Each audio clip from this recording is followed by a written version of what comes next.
नाणस नमो दर्शनस नमो चारित्रस नमो तवस नमो हरियन्तरं नमो श्रीताणं नमो हरियाणं नमो वज्रप्रणं नमो लोहित सौन नमो नाणस नमो दर्शनस नमो चारित्रस नमो तवस।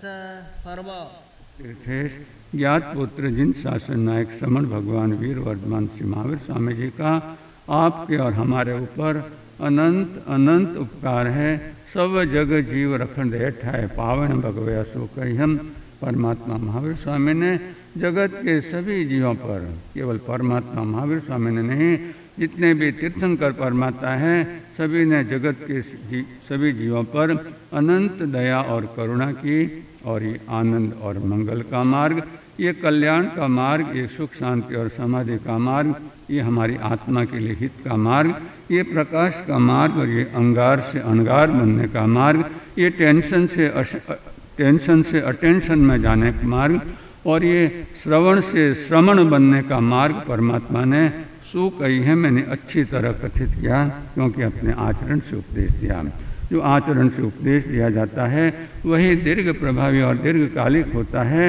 और आचरण के क्षेत्र में जिनका नाम हम बहुत ही आदर और सम्मान के साथ लेते हैं, पूज्य भावों के साथ लेते हैं, ऐसे आज हमारे श्रमण संघ के द्वितीय पट्टधर आचार्य भगवान यथा नाम तथा गुण। क्या है ये? एक बहुत बड़ी बात है। जैसा नाम होवे वैसा गुण होना जरूरी है। नाम तो शांति लाल है, लेकिन जीवन में अशांति हो तो क्या काम का, है ना। नाम तो सागर है, लेकिन जीवन में खारापन हो तो क्या काम का। तो बंधु जो है यथा नाम तथा गुण, जो वास्तव में उनके गुरु ने जो नाम रखा आनंद, उस नाम को उन्होंने 100% सार्थक किया। क्या किया? 100% सार्थक किया। ऐसे आचरण के क्षेत्र में और श्रमण संघ के उनकी जिन शासन की प्रभावना के क्षेत्र में, जिनकी आज हम क्या है 125वीं जन्म जयंती मना रहे हैं। कोई 126 भी कहते हैं, लेकिन वास्तव में उनका जन्म तो सन 1900 सन 1900 में हुआ था और अभी 2025 चल रहा है, तो उनको 125 वर्ष उनके जन्म को हो गए। तो ये जन्म जयंती भी कौन सी है? 125वीं जन्म जयंती हम मना रहे हैं। तो ऐसे महापुरुष जो है वो पुरुषार्थ के बारे में, आचरण के बारे में वो क्या फरमाते थे। हालांकि हम तो अभागे रहे, दुर्भाग्य रहे कि घर बैठे गंगा है और हम उनका दर्शन नहीं कर सके। सन 1971 में जो है हमारे पैतृक गांव, जहाँ पूज्य गुरुदेव कन्हैया मरसाब की दीक्षा हुई, ऐसे पाली जिले का सांडराव गांव जो सादड़ी के पास में आया हुआ है। और मैं तो कई बार कहता हूँ कि सादड़ी बड़ा भाई और सांडराव छोटा भाई, क्योंकि पूरे गोड़वाड़ के क्षेत्र में जो है ना दरिया जैसे डेरावासी संप्रदाय मंदिर मार्गी, थानकवासी संप्रदाय के 2 मुख्य जो है केंद्र है, और उसमें एक सादड़ी जहाँ श्रमण संघ का गठन हुआ 1952 में, और संवत 2009 में जो अक्षय तृतीया के दिन सांडरा में जो है सादड़ी में श्रमण संघ का गठन हुआ, जिसमें हमारे प्रथम पट्टधर आचार्य भगवान बने आत्माराम जी महाराज साहब। तो ऐसे जो है सादड़ी के से 30 किलोमीटर दूर जो है एक छोटा सा गांव आया हुआ है सांडरा, जहाँ लगभग 150-200 परिवार स्थानकवासी और सब साकरिया। अभी आपने देखा प्रवेश के दिन हमारे मोहनलाल जी साकरिया कला मंदिर ज्वेलर्स वाला आए थे, वो भी क्या है, वो भी स्थानकवासी जैन है। तो उस सांडराव गांव में सन 1971 में 1971 में, और हमारे बाबा, हमारे मर्दर बाबा, मर्दर केसी वचन सिद्ध योगी श्रमण सूर्य मर्दर केसी परम पूज्य गुरुदेव दिव्य विभूति श्री मिश्री मल्ली महाराज साहब के आशीर्वाद से, उनकी प्रेरणा से सांडरा में राजस्थान प्रांतीय साधु सम्मेलन हुआ। राजस्थान प्रांतीय साधु सम्मेलन हुआ, जिसमें लगभग 108 साधु साध्वी थे और जिनका जो है सब संघ शिरोमणि हमारे थे आचार्य भगवंत सिंह आनंद ऋषि महाराज साहब, जो आप देखिए कि अजमेर से भी दूर पधार गए थे, लेकिन मिश्री मल महाराज साहब ने पत्र लिखकर भेजा सांडराव के श्रावकों के साथ में कि हम राजस्थान प्रांतीय साधु सम्मेलन बुलाना चाहते हैं और आप वहाँ नायक के रूप में पधारेंगे, तो आप पधारिए। तो बंधुओं, इतने दूर 300-350 किलोमीटर जाने के बाद में वापस लौट के आए आचार्य भगवान, ये उनकी महानता थी। तो उनके नेतृत्व में 1971 का राजस्थान प्रांतीय साधु सम्मेलन सांडरा में हुआ, लेकिन मेरे उस समय इंटर साइंस की परीक्षा थी, MBBS में जाने के लिए मेहनत कर रहे थे और उस हिसाब से उस सम्मेलन में मैं नहीं जा सका। लेकिन कहते हैं ना, दुविधा में दोनों गए, माया मिलन राम, न तो MBBS में एडमिशन मिला और न ही भगवान के दर्शन हुए, है ना, दोनों से गए। तो बंधु जो है, इसलिए मैं अपने आप को अभागा समझता हूँ कि ऐसे महापुरुष करने का जो सुलभ अवसर हमारे गांव में आया था। लेकिन बंधुओं, उस महापुरुष की कैसी कृपा कि उनके पावन चरण कमलों से वो सांडराव की भूमि पावन हो गई। और आप देखिए, हम दो भाई, है ना, दो भाई जो है, उन्हीं की कृपा से जो है, आप देखिए कि हमने 2009 में क्या सन 2009 में दोनों भाइयों में दीक्षा ली। तो ये परोक्ष रूप से उनकी कृपा है कि ऐसे महापुरुष के चरण कमल हमारे सांडरा में पड़े, जहाँ राजस्थान प्रांतीय साधु सम्मेलन हुआ, और उन्हीं की ये दिव्य कृपा दृष्टि रही कि हम दोनों भाइयों को संयम लेने का जो है ये सुअवसर प्राप्त हुआ। तो ऐसे गुरुदेव, ऐसे भगवान, हमारे आचार्य भगवान आचरण के लिए क्या फरमाते थे, क्योंकि अपनी बात जो है, अपना मंगलाचरण प्रवचन का किससे होता है? आचरण से, आचरण से होता है। तो ऐसे महापुरुष आचरण के बारे में फरमाते हैं कि मेहनत कर रहे मानवी, मेहनत कर रहे, क्योंकि आचरण में मेहनत लगानी पड़ती है ना, सोचने के लिए तो मेहनत नहीं लगा, बैठ गए और सोचने लग गए। लेकिन मन, वचन और काया से हमें आचरण करना है, तो मेहनत करनी पड़ती है। तो पूज्य गुरुदेव फरमाते थे कि मेहनत कर रहे मानवी, मेहनत राखे मान, मेहनत कर रहे मानवी, मेहनत राखे मान, मेहनत से ही रीझते गुरु स्वामी भगवान, है ना। ये तीन जो अगर हमारे पर रीझ जाए, है ना, एक तो गुरु हमारे, है ना, गुरुदेव जो है, और एक है स्वामी, यानी जो हमको आजीविका प्रदान करते हैं, या जिनसे हमने जो आजीविका की जो सीखे, गुरु, स्वामी और भगवान साक्षात परमात्मा भी किससे खुश होते हैं? मेहनत से। इसीलिए जो है हमारे शासनपति भगवान महावीर स्वामी के लिए एक शब्द आता है कि वे कौन थे? श्रमण भगवान महावीर स्वामी। कौन थे? श्रमण भगवान महावीर स्वामी थे, श्रमणों के भगवान थे और खुद भी महाश्रमण थे। और श्रमण कौन होता है? श्रमण कौन होता है? पूज्य गुरुदेव श्री कन्हैया महाराज कमल जो एक एक शब्द की सुंदर व्याख्या फरमाते हैं, जो श्रम करता है, यानी पहले तो हम श्रम को देखेंगे कि कौन सा श्रम, यानी श्रद्धा पूर्वक और मन पूर्वक जो श्रम करता है, यानी मन, वचन, काया से जो श्रम करता है, और न यानी किस लिए करता है? न यानी नारायण बनने के लिए, नर से नारायण बनने के लिए जो श्रम करता है मन, वचन, काया के तीनों योगों से, तो वही क्या है? वही वास्तव में श्रमण है। तो ऐसे जो है, जो श्रमण भी जो होता है, उसका जीवन क्या है? मेहनत से ही है, मन, वचन, काया से है। आप देखिए कि हमारा जीवन भी जो है श्रम प्रधान ही जीवन है। हम जो है किसी पर आश्रित नहीं रहते हैं, अनाश्रित, अनाश्रियो इस भव में भी अनाश्रित और पर भव में भी अनाश्रित, अनिश्यो इहम लोए पर लोए अनिश्यो। जो इस भव में अनाश्रित रहता है, वो आने वाले भव में भी अनाश्रित रहता है, और इस भव में जो पराधीन रहता है, वो आने वाले भव में भी क्या है?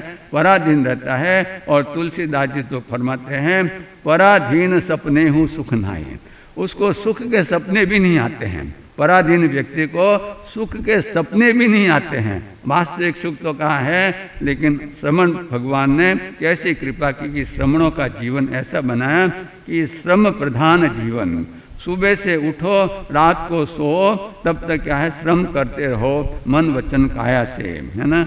ये हम जो अभी प्रवचन भी व्याख्यान भी जो कर रहे हैं ये भी जो है वचन का तो श्रम है। वचन की तो मेहनत है, गोचरी आदि जाते हैं विहार आदि करते हैं वो काया का श्रम है, और जो ध्यान का अवसर चिंतन मनन करते हैं वो मन का श्रम है। तो जिसका जीवन श्रम प्रधान है वही श्रमण है, और जो श्रमण होता है वही सुखी होता है। नवी सुही देवता देवलोए, नवी सुही पूर्वी पैराया, नवी सुही सेठ सेना भैया, एगंत सुही मुनि विहरागी। परमात्मा ने कितना सुंदर सूत्र बता दिया कि एकांत रूप से अगर कोई सुखी है, जो वितराग परमात्मा के मार्ग पर चल रहा है, जिसका श्रम प्रधान जीवन है, जो क्या है अपने नारायण बनने के लिए, नर से नारायण बनने के लिए जो है, जो अहोरात्र जो है वो क्या करता है श्रम करता है, तो वही वास्तविक में सुखी है। देवलोक के देवता भी सुखी नहीं है, पृथ्वीपति राजा भी सुखी नहीं है, सेठ सेनापति भी सुखी नहीं है, लेकिन एकांत रूप से अगर कोई सुखी है तो वो श्रमण है। तो ऐसे श्रमण के लिए जो हमारे गुरुदेव फरमाते हैं कि मेहनत कर रे मानवी, मेहनत राखे मान, है ना। मान आप देखिए मनुष्य में जो है सबसे अधिक अगर कोई कषाय है तो वो मान कषाय है। परमात्मा ने 4 प्रकार के कषाय बताए हैं, क्रोध मान माया और लोभ। तो उसकी तरतमता है, संसारी प्रत्येक जीव में ये 4 कषाय कम से कम या अधिक तो रहते ही हैं। जब तक ये कषाय रखते तब तक वो छद्मस्त कहलाता है। जब कषाय एकदम बिल्कुल क्षय हो जाते हैं, समाप्त हो जाते हैं, तब वो वितराग बनता है, और तब केवल ज्ञानी और केवल दर्शनी बनकर सिद्धत्व को प्राप्त करता है। तो जब तक ये कषाय है जो जीव छद्मस्त कहलाता है, तो संसारी सभी जीवों में कम या अधिक मात्रा में कषाय रहते हैं। तो परमात्मा फरमाते हैं 4 गतियाँ और 4 कषाय और 4 संज्ञाएं। 4 गतियाँ नरक गति, तिर्यंच गति, मनुष्य गति और देव गति, ये 4 गतियाँ हैं। 4 कषाय हैं, क्रोध मान माया और लोभ, और 4 ही संज्ञा है, आहार संज्ञा, भय संज्ञा, मैथुन संज्ञा, परिग्रह संज्ञा। तो ज्ञानियों ने तरतमता बताई है कि जो नरक गति होती है उसमें क्रोध कषाय सबसे ज़्यादा रहता है। नारकियों को क्या है क्रोध ज़्यादा आता है, इसीलिए हमारे गौतमी मासा कई बार फरमाते हैं कि ये क्रोध तो भूंडो है, नरक में ऊंडो जा गए। इस क्रोध करने से नरक में है, क्रोध है चांडाल और इस भूंडो है, और इसको करने से ऊंडी नरक में जो है चला जाता है। तो नारकियों में क्रोध कषाय और भय संज्ञा। अय भयम परमात्मा फरमाते हैं अति भय है, पल पल क्षण क्षण उनको भय लगता है। ये परमाधामी देव क्या है, एक क्षण भी उनको नहीं छोड़ता, कोई मारता है, पीटता है, टुकड़े कर देता है। और जहाँ परमाधामी नहीं है वहाँ आपस में लड़ मर कर क्या है उनको जो है वो भय लगा रहता है, दुख लगा रहता है। तो बंधुओं जो है जो नार की जीव है उनमें क्रोध कषाय ज़्यादा है और उनमें भय संज्ञा ज़्यादा है। और अब आता है नंबर जो है तिर्यंचों का। तिर्यंचों में माया कषाय जो है अधिक है, क्योंकि वे तिर्यंच क्यों बने, मनुष्य थे कभी, माया की तो स्त्री बने, है ना, और स्त्री बनकर माया की तो पशु बन गए, है ना, तिर्यंच बन गए। यानी पहले तो सीधे थे, एकदम अकड़ के चलते थे, माया की तो स्त्री बन गए। स्त्री को जीवन भर क्या है उनको क्या है सेवा करनी पड़ती है, और तो माया की तो स्त्री बन गए। इसलिए अपने शासन में एक अच्छेरा हो गया कि हमारे जो है 19वें तीर्थंकर भगवान मल्लिनाथ जी धर्म करने में माया की तो स्त्री का जो है अवतार उनको मिल गया। तीर्थंकर तो बने लेकिन स्त्री रूप में बने, है ना। तो ये बंधो तो पुरुष अगर माया करे तो स्त्री बनती है, स्त्री अगर माया करे तो तिर्यंच। अब तिर्यंच का शरीर कैसा होता है, आड़ा आड़ा। अब कितनी यातना होती है, क्योंकि पूज्य गुरुदेव फरमाते थे कि माया शब्द ये कहता है कि ये माँ यानी मार्ग है। माँ यानी मार्ग है कि किसका, तो या यानी यातना का। आप देखिए तिर्यंच को कितनी यातना है ना। अब बैलों के और जो हैं कितना भार भरते हैं, कुत्तों को देखो, गायों को देखो, यातना का ही जीवन है ना। न भरपेट खाने को मिलता है, न उनको क्या है चैन से रहने को मिलता है। तो ये मार्ग है यातना का। तो तिर्यंचों में जो है माया कषाय की तरतमता यानी अधिक रहता है, और उनके आहार संज्ञा। आप देखो गाय को और कुत्ते को देखो तो दिन भर चरते रहते हैं, है ना। कभी देखा आपने किसी गाय को कि जो है ना कि खाने को दे तो तुरंत जो है ना वो भूखे, सदा भूखे ही रहते हैं। तो तिर्यंचौ में जो है माया कषाय और आहार संज्ञा। अब मनुष्य आता है आपका और हमारा, आपका और हमारा। तो मनुष्य में परमात्मा फरमाते हैं, ज्ञानी फरमाते हैं कि मनुष्य में मान कषाय और मैथुन संज्ञा क्या है, दोनों तीनों अहम हैं। मनुष्य में मान कषाय और मैथुन संज्ञा इनकी अधिकता रहती है, जबकि देवताओं में, जो देवता होते हैं उनमें लोभ कषाय और परिग्रह संज्ञा, है ना। जो छोटे नीचे वाले देव होते हैं वे ऊपर वाले देवों की रिद्धि देखते हैं तो उनको होता है मैं इनकी क्या कर लूँ, चुरा लूँ, है ना, और उसको अपने पास रख लूँ। ये परिग्रह संज्ञा है और अंदर से लोभ कषाय है। तो बंधु जो है मान जो है मनुष्य में क्या है, मान अधिक रहता है। और अगर आप उसको मान नहीं दो ना तो वो जिंदगी भर याद रहेगा कि भाई मैं उनके यहाँ खाना खाने गया था और मुझे उन्होंने मनवार भी नहीं की, है ना। वो हमेशा याद है, कुछ बोल दिया तो भी याद रहता है। तो गुरुदेव फरमाते हैं मेहनत कर रहे मानवी, मेहनत राखे मान, आपको सम्मान मिलता है, आपको बहुमान मिलता है मेहनत करने से। मेहनत कर रहे मानवी, मेहनत राखे मान, मेहनत से ही रीझते प्रसन्न होते हैं गुरु, स्वामी और भगवान। ये तीनों प्रसन्न हो जाए तो क्या है, हमारा कल्याण हो जाता है। तो ऐसे आचार्य भगवान जो है हमारे द्वितीय पटधर, जिनके लिए क्या है, हमने तो कभी दर्शन नहीं किए, उनका कृतित्व और व्यक्तित्व जब पढ़ते हैं और जब सुनते हैं तो अहोभाव से मन भर जाता है कि ये श्रवण संघ का कितना बड़ा सौभाग्य है कि ऐसे गुरुदेव मिले जो क्या है इतने उदार मन थे, इतने ही शुद्ध संयम के पालक थे। जिंदगी भर वो कभी व्हीलचेयर में नहीं बैठे, जब अवस्था हो गई तो डोली पर विहार किया और जब उसमें भी और भी अस्वस्थ हो गए तो अहमदनगर में क्या हो गए, स्थिर वास हो गए और संयम के सजग प्रहरी थे और उनकी तो नज़र में ही अमृत था। आपको एक दिन यहाँ कहा भी गया था कि चंड कौशिक की नज़रों में क्या था, विष था। उसको दृष्टि विष सांप था, जबकि आप देखिए कि भगवान महावीर स्वामी की नज़रों में क्या था, अमृत भरा हुआ था, है ना। लेकिन अमृत ने जहर पर विजय पाई और चंड कौशिक सुधर गया। तो ऐसे ही हमारे आचार्य भगवान अमित दृष्टि वाले थे, अमृत की उनके पास दृष्टि थे, जिस पर भी नज़र डाल देते थे उसका क्या हो जाता था, कल्याण हो जाता था। तो उनके जीवन का भी आपके सामने सांडराव सम्मेलन की बात कही तो उसका एक प्रसंग मैंने पढ़ा था आनंद गाथा में, जो हमारे परम पूज्य उपाध्याय भगवान जो उनके अंत्यवासी शिष्य रहे हुए हैं भगवान आनंद ऋषि जी महाराज साहब के, ऐसे पूज्य गुरुदेव श्री प्रवीण ऋषि जी महाराज साहब, उनकी एक पुस्तक है आनंद गाथा। ये देखिए ये आनंद गाथा है और वो हर साल जो है जहाँ भी रहते हैं, अभी भी पूना में चातुर्मास है तो लगभग 6-7 दिनों से अपने गुरुदेव पर क्या है, क्योंकि अंत्यवासी लगभग 18 से भी अधिक चातुर्मास उन्होंने उनके साथ किए हैं, उनका सानिध्य प्राप्त किया है। तो उन्होंने एक प्रसंग जो है अपनी इस पुस्तक में जो है फ्रंट पे लिखा है, जिसमें हमारे पूज्य महासती उमराव कुंवर जी अर्चना जी जो युवाचार्य मधुकर जी के संप्रदाय के थे और बहुत ही आगमों के ज्ञानी और बहुत ही विद्वान महासती थे। कश्मीर से कन्याकुमारी तक उन्होंने यात्रा की और बहुत ही जो है निर्भीक, जैसे आपके प्रेमवती जी महासाब सिंहनी थी, राजस्थान सिंहनी, वैसे ही वो भी क्या है मारवाड़ की सिंहनी जैसी थी। तो उन्होंने एक प्रसंग लिखा है, उन्होंने एक प्रसंग दिया है कि गुरुदेव कैसे थे भगवान आनंद ऋषि महाराज साहब। उन्होंने फरमाया कि सांडराव में साधु सम्मेलन चल रहा था, राजस्थान प्रांतीय साधु सम्मेलन, जिसमें लगभग 108 साधु भगवान विराज रहे थे। और उस समय जो है ना कि मद्रास के, उस समय मद्रास था, चेन्नई नहीं था, चेन्नई तो अभी बना है। तो मद्रास के कुछ श्रेष्ठ वर्य चौरड़िया परिवार के जो हैं वो क्या लेकर आए, वयावच का सामान लेकर आए, है ना।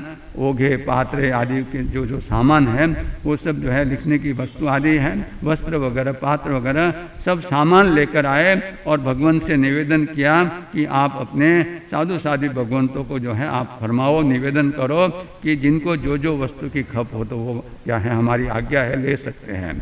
तब भगवान ने जो है सभी साधु साध्वी भगवंतों को उनको कहा बुलाकर कि इन भाई की व्यवच की भावना है कि जिनकी जो खप है वो ले सकते हैं, जिनकी भी जो भी आवश्यकता है तो ले सकते हैं। तो सबने अपनी अपनी आवश्यकता के अनुसार लिया। उमराव कुंवर जी अर्चना जी महाराज साहब फरमाते हैं कि गुरुदेव ने मेरे सामने भी देखा, क्योंकि गुरुदेव बहुत परिचित थे, क्योंकि उनके पिताजी महाराज मांगेलाल जी महाराज, उमराव कुंवर जी अर्चना जी के पिताजी महाराज थे मांगेलाल जी महाराज साहब, जिन्होंने ब्यावर में गुरुदेव की बहुत सेवा की थी और उनका जो है बहुत अंतरंग प्रेम था।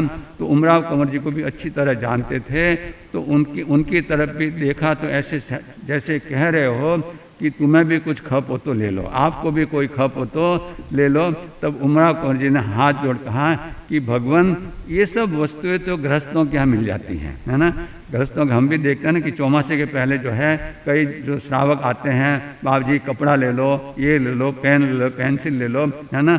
तो वो बोले कि ये सब चीज़ें तो जो है गृहस्थों के यहाँ मिल जाती है, मुझे तो भगवान आपकी एक वस्तु की खप है। क्या कहा? भगवान मुझे तो आपकी एक वस्तु की खप है। तो भगवान ने प्रश्न चिन्ह से देखा कि भाई क्या खप है। तब उन्होंने कहा कि आपका ये पाय केसरी, यानी जिससे आप पाँव पूछते हैं ना, है ना, जिसमें आपकी चरण की रज लगी हुई है, वो पाय केसरी मुझे दे दीजिए। क्या मांगा उनसे?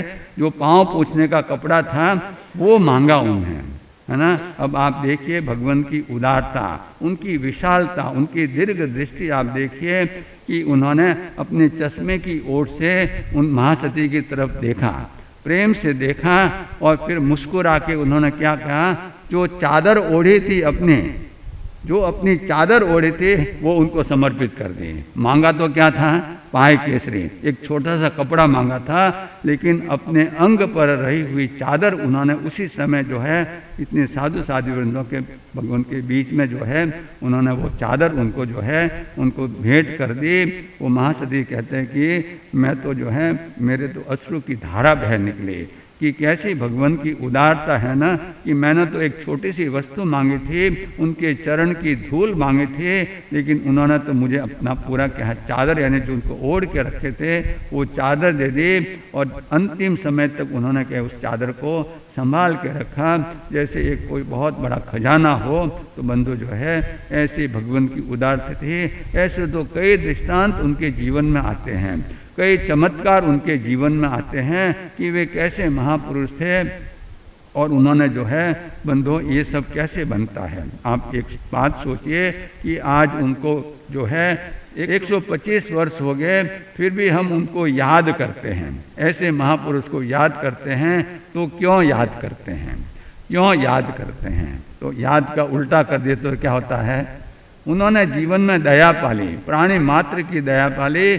और भगवान तो ठाणाक सूत्र के 5वें अध्ययन में फरमाते हैं, 5वें ठाणे में फरमाता है कि 5 कारणों से, 5 स्थानों से जो है यह जीव सुलभ बोधि रूप कर्म बांधता है, सुलभ बोधि बनने के रूप में कर्म बांधता है। यानी इन 5 कारणों का जो सेवन करता है वो भविष्य में क्या है, सुलभ बोधि बन जाता है। और एक बार जीव सुलभ बोधि बन जाए तो फिर खाली 2 आगे पायदान आगे जाना है, आराधक बनना है और चरम शरीरी बनना है, और उसके बाद में तो सिद्ध बुद्ध और मुक्त बन जाते हैं। तो सुलभ बोधि बनने के और दुर्लभ बोधि बनने के 5 कारण भगवान ने ठाणाक सूत्र में बताए हैं। तो सबसे पहले भगवान ने 5 कारण जो है दुर्लभ बोधि बनने के बताए हैं। क्यों बताए हैं? क्योंकि संसार के अधिकतर जीव दुर्लभ बोधि बनने का ही काम करते हैं, है ना। मिथ्यात्व जीव यदि के समकीर्ति तो कम है, तो अधिकतर जीव दुर्लभ बोधि बनने का काम करते हैं। तो भगवान ने सबसे पहले जो है 426 नंबर सूत्र पे भगवान ने दुर्लभ बोधि बनने के 5 कारण बताए हैं, और उसके बाद में दूसरे विभाग में सुलभ बोधि बनने के 5 कारण बताए हैं। तो जो दुर्लभ बोधि बनने के जो 5 कारण हैं उनका जो सेवन करता है वो तो दुर्लभ बोधि बन जाता है, उसका संसार अनंत हो जाता है। लेकिन उन 5 कारणों का जो सेवन नहीं करता है वो क्या है, सुलभ बोधि बन जाता है। तो हम सुलभ बोधि बनने के 5 कारणों पर चिंतन करेंगे कि परमात्मा फरमाते हैं सुलभ बोधि बनने का पहला अगर कोई कारण है तो भगवान अरिहंत परमात्मा के, तीर्थंकर परमात्मा के गुणगान गाना, उनके वर्णवाद बोलना, वर्ण यानी उनके गुणों का जो है कथन करना, उनकी गुण प्रशंसा करना और उनके गुणगान करना, ये पहला कारण है कि अरिहंत परमात्मा का जो। और आप देखिए कि हम जो है लोगस का सूत्र है वो क्या है, लोगस का सूत्र है वो भी क्या है, वो भी तीर्थंकर परमात्मा का गुणगान है। और उस गुणगान के परिणाम से आप देखिए अंत में क्या आता है, कितीय वंदीय मैया जे लोगस उत्तमा सिद्धा आरोग्य बोधि लाभम। उसको क्या मिलता है, आरोग्य की और बोधि लाभ यानी सुलभ बोधि बनने का जो है उसको सौभाग्य मिलता है। तो सुलभ बोधि बनने का पहला कारण परमात्मा ने फरमाया कि जो तीर्थंकर परमात्मा के गुणगान करता है, वर्णवाद बोलता है ना, वो जो है सुलभ बोधि बनने रूप जो कर्म बांधता है भविष्य में वो क्या है, सुलभ बोधि बन जाता है। और दूसरा कारण जो भगवान ने बताया है कि अरिहंत परमात्मा द्वारा कथित धर्म का, धम्मो मंगल मुख्यतम अहिंसा संयमो तवो, ऐसे धर्म का जो गुणगान करता है, ऐसे धर्म के जो वर्णवाद करता है, गुणगान करता है, वो भी सुलभ बोधि बनने का वो कर्म बांधता है और भविष्य में वो क्या बनता है, सुलभ बोधि बनता है। इसलिए आप देखिए कि हमारा जो हमारा जो श्रवण सूत्र है उसमें जो 5वां श्रवण सूत्र है वह इसी बात की पुष्टि करता है कि इणमेव निगंथम पावेणम सत्यम अनुत्तरम केवलियम परिपूर्णम, यानी ये निर्ग्रंथ प्रवचन परमात्मा का जो परमात्मा की वाणी है, ये परमात्मा का धर्म क्या है, इणमेव निगंथम पावेणम सत्यम, यही सत्य है, यही अनुत्तर है, यही न्याय युक्त मार्ग है, यही सभी दुखों का अंत करने वाला है, यही परिनिर्वाण को प्राप्त करने वाला है। तो बंधुओं ये जो है दूसरे नंबर का कि अरिहंत परमात्मा द्वारा जो कथित जो धर्म है उसके जो गुणगान करता है उसको क्या हो जाता है, वो सुलभ बोधि रूप कर्म बांधता है। और तीसरे नंबर में परमात्मा फरमाते हैं, महात्मा पुरुषों की सदाकार जय हो विजय हो, जय हो विजय हो। महात्मा पुरुषों की सदा का जय हो विजय हो। 6 काय के प्रतिपालने। और आप लोग क्या है, व्यापारी है और जहाँ व्यापार में लाभ होता है वहीं जो है खुशी होती है। तो परमात्मा ठाणाक सूत्र में फरमाते हैं कि अरिहंत परमात्मा का गुणगान करने से ये जीव सुलभ बोधि रूप जो है बनने के कर्म बांधता है, एक नंबर पे। दूसरे नंबर पे कि अरिहंत परमात्मा द्वारा कथित धर्म के अहिंसा संयम तप रूपी धर्म के गुणगान करने से भी ये जीव जो है सुलभ बोधि बनने के रूप में कर्मों को बांधता है। और तीसरे नंबर पे जिनके आज हम गुणगान कर लें उसके लिए परमात्मा फरमाते हैं कि आचार्य भगवंत और उपाध्याय भगवंत, ऐसे आचार्य भगवंत जो 36 गुणों के धारक है। पंचेन्द्रिय संवर्णो तह नव्य भंब चेर गुत्ति धरो चौव्य कसाय मुको, ये 18 गुण संजुतो, पंच महवय जुतो, पंच विहार पालन समुतो, पंच संयोति गुत्तो, 36 गुणों गुरु मध्य, 36 गुणों आयरो मध्य। मेरे आचार्य भगवान, मेरे गुरु भगवान कौन है, जो इन 36 गुणों के धारक हैं, उनका गुणगान करने से, और जो उपाध्याय भगवंत है जो 25 गुणों के धारक हैं, उनका गुणगान करने से भी ये जीव सुलभ बोधि बनने के जो है रूप में कर्म बांधता। ये तीसरा कारण हुआ जो आज की जो है हमारे जो उनके गुणगान करने का जो मुख्य कारण है।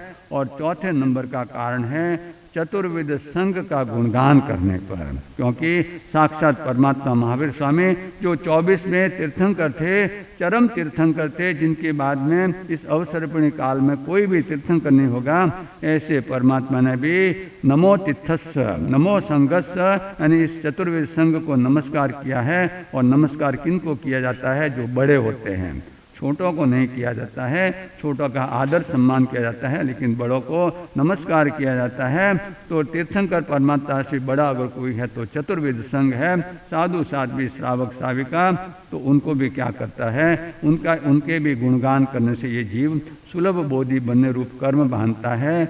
और अंतिम कारण जो बहुत ही महत्वपूर्ण है कि जिन्होंने अपने संयमी जीवन में उत्कृष्ट तप की और ब्रह्मचर्य की आराधना की है, जिन्होंने अपने पूर्व भव में संयम जीवन लेकर तप और ब्रह्मचर्य की, तबे सुवा उत्तम बम्बचेरम, ऐसी जिन्होंने आराधना की है और जो इस भव में महर्धिक देव बने हैं, वैमानिक देव बने हैं, सर्वासिद्ध आदि विमानों में जो उत्पन्न हुए हैं, तो ऐसे देवों का गुणगान करने से, ऐसे देवों का वर्णवाद करने से भी जीव जो है सुलभ बोधि रूप जो है कर्म बांधता है और भविष्य में सुलभ बोधि बनता है। और जो सुलभ बोधि बन जाता है तो उसको पहले के तो 4 कारण मिल जाते हैं। याद कीजिए, राय पसणी सूत्र में परदेशी राजा का अधिकार है, जो अभी आपके सामने बात की कि ऐसे देवों का गुणगान करने से, तो हमारे जो उपांग सूत्र में है उसमें एक आगम ऐसा है जिसमें देवों का ही गुणगान है और वो भी है सूर्याप देव। राय पसीने सूत्र में सूर्याप देव का जो अधिकार है उसने उन्होंने अपने पूर्व भव में ऐसी साधना की थी जिसके कारण वो देव बने और उनके नाम पर क्या पूरा एक आगम आता है। तो ऐसे देवों का गुणगान करने से, वास्तव में ऐसे देवों का गुणगान क्यों किया जाता है? क्योंकि बैकग्राउंड में तो क्या उनके तप और ब्रह्मचर्य है। प्रत्यक्ष से हम देव का गुणगान करते हैं, परोक्ष रूप से उनके धर्म का गुणगान करते हैं, तप और जो है। तो बंदो, सूर्याप देव के अधिकार में आता है कि जब वो सूर्याप देव बनकर अवधि ज्ञान में जब परमात्मा महावीर स्वामी को देखता है कि आमल कप्पा नाम की नगरी में आम्रसाल वन नाम उद्यान में परमात्मा विराजे हुए हैं, तो तुरंत जो है अपना स्थान छोड़कर भगवान को वंदन करता है नमोत्फुल्लम के पाठ से, और फिर देवों को आज्ञा देता है कि सब अपने अपने विमान तैयार करके हमें क्या जाना है, जम्बूद्वीप के भरत क्षेत्र के आमल कप्पा नाम की नगरी में परमात्मा के दर्शन करने। दर्शन करके उनके प्रवचन वगैरह सुनकर सब जब चले जाते हैं तो भगवान से 6 प्रश्न पूछता है। सूर्याप देव जो अवधि ज्ञानी है, समकीर्ति है, 6 प्रश्न पूछता है और उसमें क्योंकि ये सुलभ बोधि बनने का कितना महत्व है उसके लिए बात आ रही है। हम आचार्य भगवान का गुणगान करें, उनसे हमको कितना बड़ा लाभ मिलता है उसके बारे में आपको बताया जा रहा है कि सूर्याप देव परमात्मा से पहला प्रश्न पूछता है कि भगवान मैं भवी हूँ कि अभवी हूँ। भवी जीव वो होता है जिसमें मोक्ष जाने की योग्यता होती है, और अभवी जीव वो होता है जो कभी भी जो है किसी भी काल में वो जो है मोक्ष को प्राप्त नहीं करेगा। 9 ग्रेवियक तक जा सकता है लेकिन मोक्ष में कभी, क्योंकि वो क्या है एकांत रूप से मिथ्यात्वी है, उसको समकित की प्राप्ति कभी होगी नहीं। तो सूर्याप देव पहला प्रश्न पूछता है कि भगवान मैं भवी हूँ कि अभवी हूँ, है ना। दूसरे नंबर पे वो पूछता है कि भगवान मैं समकिति हूँ कि मैं मिथ्यात्वी हूँ, मैं समकीर्ति हूँ कि मैं मिथ्यात्वी हूँ। तीसरे नंबर पे वो पूछता है कि भगवान मैं परित संसारी हूँ या अपरित संसारी हूँ, यानी मैंने संसार को परित किया हुआ है या अनंत संसारी हूँ, ये तीसरे नंबर का। और चौथे नंबर का प्रश्न जो अभी आपके सामने बात चली कि वो भगवान से पूछता है कि भगवान मैं सुलभ बोधि हूँ कि दुर्लभ बोधि हूँ। 5वें नंबर पे मैं आराधक हूँ कि विराधक हूँ। और अंतिम प्रश्न पूछता है कि मैं चरम शरीरी हूँ कि अचरम शरीरी हूँ। आप देखिए प्रश्न पूछने की जो उसकी स्टाइल है उसको आप देखेंगे तो पॉजिटिव पहले है, निगेटिव पहले है। भवी हूँ कि अभवी हूँ, समकीर्ति हूँ कि मिथ्यात्वी हो, परित संसारी हूँ कि अपरित संसारी हो या अनंत संसारी हो, सुलभ बोधि कि दुर्लभ बोधि, और आराधक की विराधक, चरम शरीर की अचरम शरीर। और भगवान 6 के 6 प्रश्नों का उत्तर जो है उनको पॉजिटिव देते हैं कि हे सूर्याप देव तुम जो है भवी हो, समकीर्ति हो, तुम परित संसारी हो, तुम सुलभ बोधि हो, तुम आराधक हो, और ये भव पूरा करके अगले भव में क्या चले जाओगे, चरम शरीर बन के मोक्ष में चले जाओगे। तो बंधु हम अगर इन भगवंतों का गुणगान करते, इन 5 कारणों का सेवन करते हैं तो हम भी सुलभ बोधि रूप बन के जो है कर्म बांधते हैं। तो चौथी स्टेप में आ जाते हैं, यानी जो भवी होता है वही सुलभ बोधि बनता है, जो समकीर्ति होता है वही सुलभ बोधि बनता है, और जिसका संसार परित है वही सुलभ बोधि बनता है। और सुलभ बोधि बनने के बाद में तो एक धक्का और दौड़ सीधा कहाँ पहुँच जाओ, मोक्ष में पहुँच जाओ। आराधक बनो, आराधना करो, और क्या है चरम शरीर बनकर जो है मोक्ष में पहुँच जाओ। तो बंधु ऐसे भगवान के गुणगान करने से हम भी सुलभ बोधि रूप कर्म बांधे और अपने जीवन का कल्याण करें। और अंत में जो आज जो है आयंबिल तप की आराधना, उसके लिए जरूर मैं एक बात कहना चाहूँगा जो मैंने उपाध्याय भगवान श्री प्रवीण ऋषि महाराज साहब से सुनी थी कि भगवान को आयंबिल बहुत प्रिय थे। उनको आयंबिल बहुत प्रिय थे और वो आयंबिल कैसे करते थे, वो आयंबिल कैसे करते थे कि उनके जितनी जो रोटियां आयंबिल की थी उतनी लाते थे, गोश्ती में जो लाते थे, और उसके बाद में एक पात्र में धोवन पानी में भिगो के रख देते हैं और लगभग पौना घंटा तक वो आहार करने के पहले उनकी आराधना करते थे। वो आराधना को प्रसाद के रूप में करते थे, वो भोजन को भोजन के रूप में नहीं, लेकिन लगभग 45 मिनट तक जो है अपनी आराधना करके जाप वाप आदि करके फिर वो जो आयंबिल की रोटियां हैं जो पानी में भिगोई है उनको क्या कर जाते थे, जो है 1-2 मिनट में उसको खा लिया। अब क्या, क्योंकि पानी में भिगो दी रोटियां तो कैसे हो जाती है, वो तो जो एकदम जो रस बन जाती है। तो ऐसा जो है वो आयंबिल करते थे। तो बंधु, ऐसे महापुरुष को सिद्धियां प्राप्त नहीं होगी तो क्यों नहीं होगी, है ना। ऐसे महापुरुष को कितनी सिद्धियां प्राप्त थी, जो मैंने एक बार आपको बताया भी था कि रतिलाल जी चोपड़ा जो इचलकरंजी में हमको मिले थे, कविराज, और वो गुरुदेव के पास में गए अपना एक रचना लेकर, और गुरुदेव को कहा कि मैं आज आपको मेरी एक रचना सुनाना चाहता हूँ। गुरुदेव अंदर गए, आनंद श्री भगवान अंदर गए, एक पाटी लेकर आए, उस पर कुछ लिखा और उसको पाटी को उल्टा रख दिया। बोले अब सुनाओ। अब उन्होंने सुनाना शुरू किया। जैसे एक चरण सुनाया तो उन्होंने भगवान ने वो पाटी उनके सामने रख दी। जैसा उन्होंने वो लिख के लाए थे वैसा के वैसा ही लिखा हुआ था उस पाटी में, यानी कैसा ये विशेष ज्ञान उनको था। तो जब उन्होंने पूछा रतिलाल जी ने कि भगवान कौन सा ज्ञान, तो उन्होंने उसके मुंह पे हाथ रख दिया। भगवान ने कविराज के मुंह पे हाथ रख दिया कि मेरे जीते जी किसी को नहीं बताना। ये बात जो है कितना विनय उनके जीवन में कि मेरे जीते जी ये बात किसी को नहीं बताना है। और ये बात रतिलाल जी चोपड़ा ने हमको सन 2016 में जब युवाचार्य भगवंत जी के साथ में हमारा होली चातुर्मास इचलकरंजी में था, तब उन्होंने मुझे ये बात कही थी। तो ऐसे आचार्य भगवंत जिसका आपके और हमारे ऊपर अनंत अनंत उपकार है, तो ऐसे भगवान के जो है आशीर्वाद, उनकी जो है साधना आराधना और उनकी शक्ति हमें भी प्राप्त होती रहे और हम भी अपने जीवन को क्या है आनंदमय बनाएं। अंत में एक बात जरूर कहना चाहूँगा कि महामंत्री गुरुदेव एक बात फरमाते थे कि सभी धर्म जीवन जीने की कला सिखाते हैं, सभी धर्म जीवन जीने की कला सिखाते हैं, लेकिन एक जिन प्ररूपित धर्म, ये जिन शासन, ये जैन धर्म एक ऐसा धर्म है जो न केवल जीने की लेकिन आनंद पूर्वक जीने की कला सिखाता है। क्या करता है? आनंद पूर्वक जीने की कला सिखाता है और आनंद पूर्वक मरने की भी कला सिखाता है। तो ऐसे जिन शासन को प्राप्त करके हम भी आनंद को प्राप्त करें, इन्हीं शुभ मंगल भावों के साथ में बोले भगवान महावीर स्वामी। सभी के पास प्रार्थना की पुस्तक लगभग है, आप है जो 40 नंबर के बाद में जो पीला पेज है वह निकालें और साथ में बोलने का प्रयत्न करें। आचार्य देव गुण धारी है, आचार्य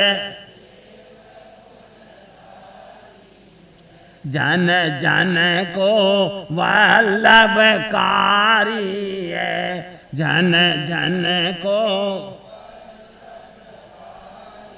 नित मंगल दर्शन पाए जा, नित मंगल जय आनंद आनंद गाए जा, जय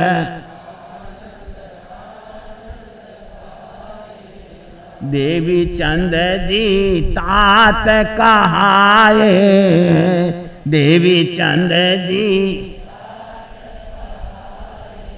माता हुलसा के जाए, माता चिचौड़ी नगर सुहाए जा, चिचौड़ी नगर सुहाए जा, जय आनंद ए जा, जय आनंद चरणों में शीश झुका ए जा, चरणों में जय आनंद आनंद। जीवन में कैसी विमलता है, जीवन में दिन कर सम तेज चमकता है, दिन कर मुख मंडल लख हर साये जा, मुख मंडल जय आनंद आनंद गाए जा, जय चरणों में शीश झुकाए जा, चरणों में जय आनंद। ये श्रमण संग के नायक हैं, ये श्रमण संग के, ये सनबति पथ के दायक हैं, ये उस पथ पर कदम बढ़ाए जा, उस पथ पर जय आनंद आनंद गाए जा, जय आनंद। चरणों में शीश झुकाए जा, चरणों में जय आनंद आनंद गाए जा, जय आनंद। ऋषिवर आनंद का नाम रटो, ऋषिवर कलिमल भावों से दूर हटो, कलिमल भावों से यह गीत रसिक सुना हे जा, यह गीत रसिक आनंद आनंद जा, जय आनंद। चरणों में शीश झुकाए जा, चरणों में जय।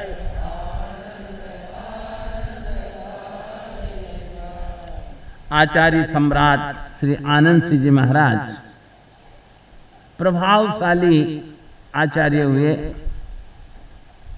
और श्रमण संघ के जिन्होंने बहुत सुंदर संचालन किया, अनुशासन भी उनका था और बहुत ही सरल प्रणामी आचार्य थे। अनेक बार मेरे को दर्शनों का भी क्या है सौभाग्य प्राप्त हुआ, उनका सानिध्य क्या है प्राप्त हुआ। और सर्वप्रथम मेरे को दर्शन उनका लुधियाना में क्या है चातुर्मास था सन 63 में। अब बार तो कितना हो गया 2025 है। हाँ, सन 63 में उनका लुधियाना में क्या है चातुर्मास था और पूज्य गुरुदेव उपाध्याय श्री कन्हैयालाल जी महाराज का 2 ठाणा का चातुर्मास दिल्ली में था। और प्रेमचंद जी महाराज, फूलचंद जी महाराज, रतन मुनि जी महाराज, कांति मुनि जी महाराज 4 ठाणा और वे 2 ठाणा उनका कोल्हापुर रोड सब्जी मंडी में चातुर्मास था। और वहां से क्या है मैं सिर्फ उस समय 10 वर्ष का था और वहां से बसें जा रही थी तो गुरुदेव ने कहा कि तुम भी चले जाओ दर्शन कराओ। उस समय में लुधियाना में सर्वप्रथम बार मैंने क्या है दर्शन किए और उसके बाद फिर चांदनी चौक में दिल्ली में क्या है उनका चातुर्मास हुआ तो वहां पर भी अनेक बार उनका दर्शनों का, सानिध्य का क्या है अवसर मिला। और समय समय पर राजस्थान में भी क्या है पधारे। कुशालपुरा क्या है चातुर्मास हुआ, उस समय भी चातुर्मास से पूर्व, चातुर्मास के पश्चात और सांडेराव सम्मेलन में भी उनका सानिध्य मिला। और महाराष्ट्र में हम गए तो वहां पर भी बड़गांव वगैरह में अनेक बार मतलब उनका सानिध्य मिला। मैं अपने आप को सौभाग्यशाली समझता हूं कि उनकी सेवा में भी कुछ दिन रहने का क्या है अवसर मिला। और बहुत ही सरल प्रणामी संत थे और अनुशासन प्रिय भी थे। और जिनका जन्म चिचोड़ी नगर में क्या है हुआ, देवी चंद जी उनके क्या है पिताजी, माता जी क्या है हुलसाबाई। और गुगलिया उनका क्या है गोत्र, ओसवाल में क्या है गुगलिया गोत्र। और मूल वतन उनका क्या है राणावास, वे गुगलिया परिवार वहां से क्या उठा हुआ। और जब 13 वर्ष के थे तभी उनकी भावना जगी। और पहले क्या है प्रतिक्रमण उन्होंने क्या है सीखा, माता हुलसाबाई की प्रेरणा से उन्होंने प्रतिक्रमण सीखा। और उनकी भावना हुई आचार्य श्री रतन ऋषि जी महाराज ने कहा कि ये योग्य पात्र है, इसे तुम शासन को क्या है समर्पित कर दो। और 13 वर्ष में उनकी क्या है दीक्षा हुई।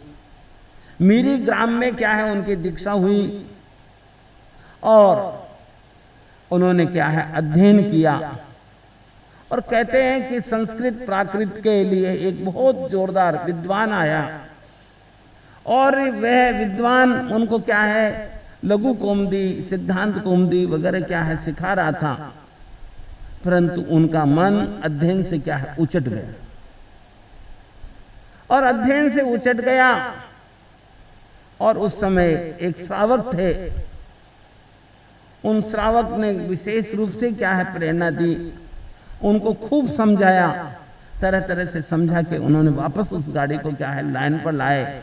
और उन्होंने बहुत अध्ययन किया, अनेक भाषाओं के वे क्या है जानकार।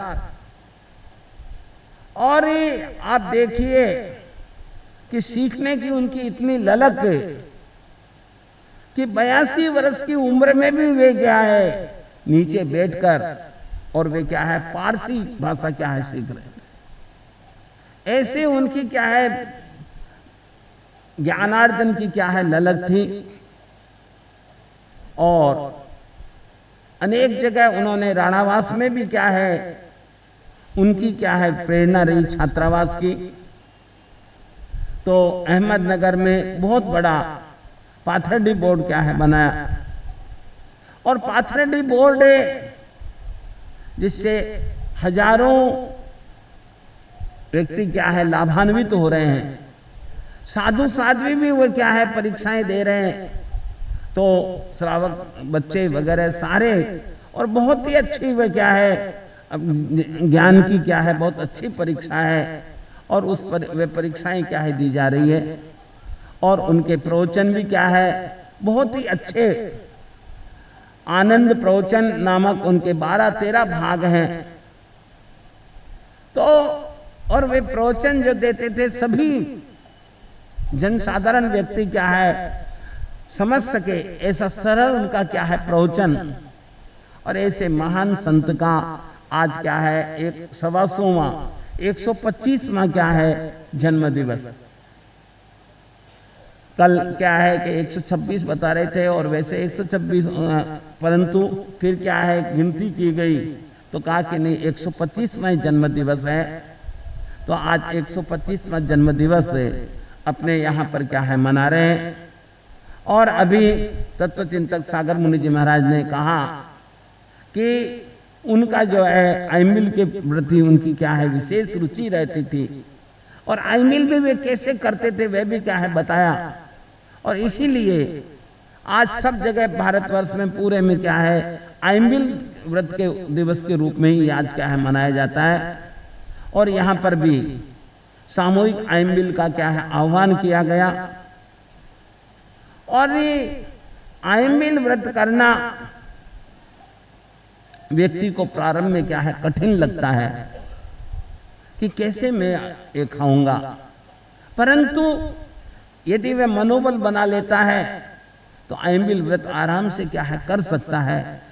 पहले क्या है ये जो जीभ है, इस जीभ पर क्या है कंट्रोल करना पड़ता है, क्योंकि ये जो और इंद्रियां तो क्या है एक एक काम करती है, और ये है जो दो काम बोलना और खाना।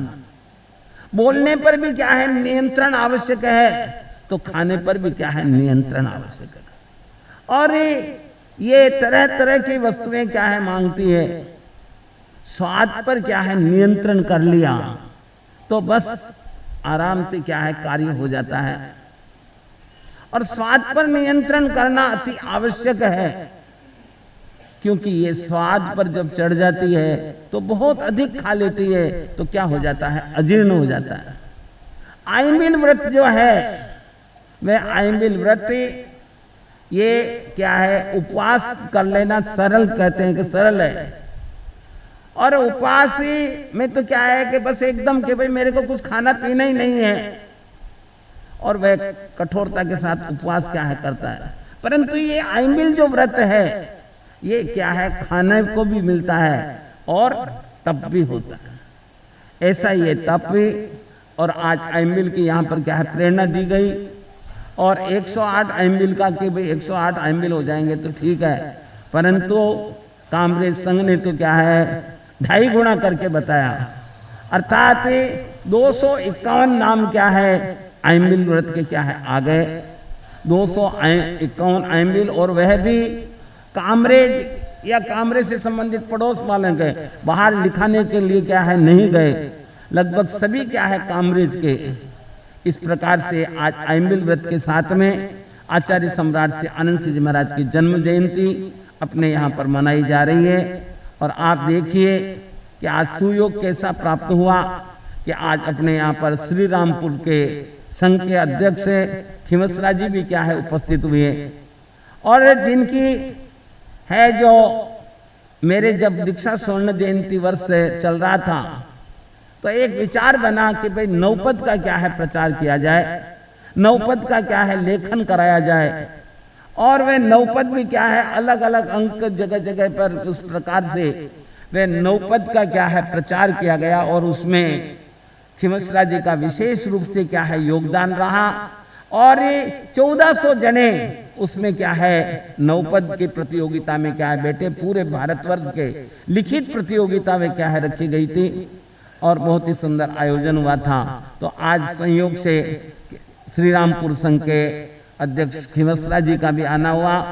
और आप देखिए आइंबिल के ये व्रत का लाभ है जो दिनेश जी पोखरना मोखुंदा वाले और जो चातुर्मास समिति के क्या है अध्यक्ष है, और उनको ये लाभ क्या है प्राप्त हुआ, और बहुत उत्साह के साथ में वे क्या है इस कार्यक्रम को क्या है कर रहे हैं। संघ का बहुत बड़ा उत्साह, महिला मंडल का भी क्या है बहुत उत्साह, युवक मंडल का भी उत्साह, और उत्साह जहाँ होता है वहाँ पर सभी प्रकार की क्या है सफलताएं क्या है प्राप्त होती है। आज मधुर व्याख्यानी श्री गौतम मुनि जी महाराज के थोड़ी सी दांत की क्या हो गई तकलीफ हो गई, और वह दांत आखिर में अभी क्या है निकलवाना पड़ा। पूरे 2-3 दांतों की वह चौखट बनी हुई थी, वे निकलवाने पड़ी, जिसके कारण से थोड़ी असहता। फिर भी वे क्या है 5-7 मिनट अपने विचार जरूर रखेंगे। पहले अपने आज मुकेश जी भी बोलने वाले हैं, और भी कोई एक आध जना बोलने वाला, और सम्मान का जो कार्यक्रम है वो होगा।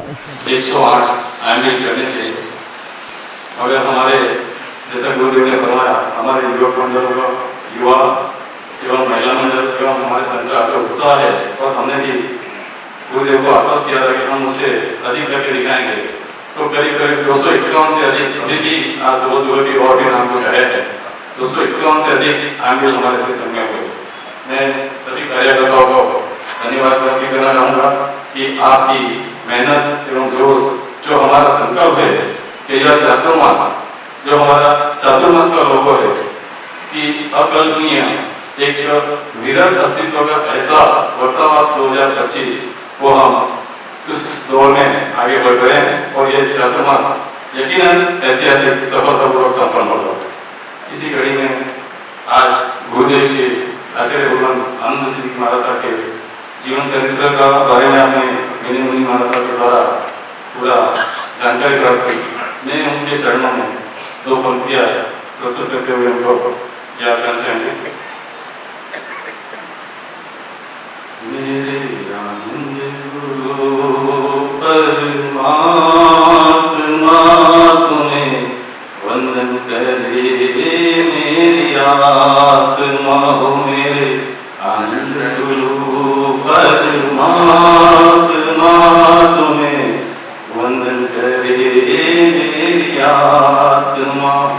देवी चंद जी के लाल तेरा अनोखा कमाल, तेरी वाणी है रसाल, तेरा सच्चा सारा मालूम। मेरे आनंद गुरु परमात्मा तुम्हें वंदन करे मेरी आत्मा हो। मेरे आनंद गुरु परमात्मा तुम्हें वंदन करे मेरी आत्मा।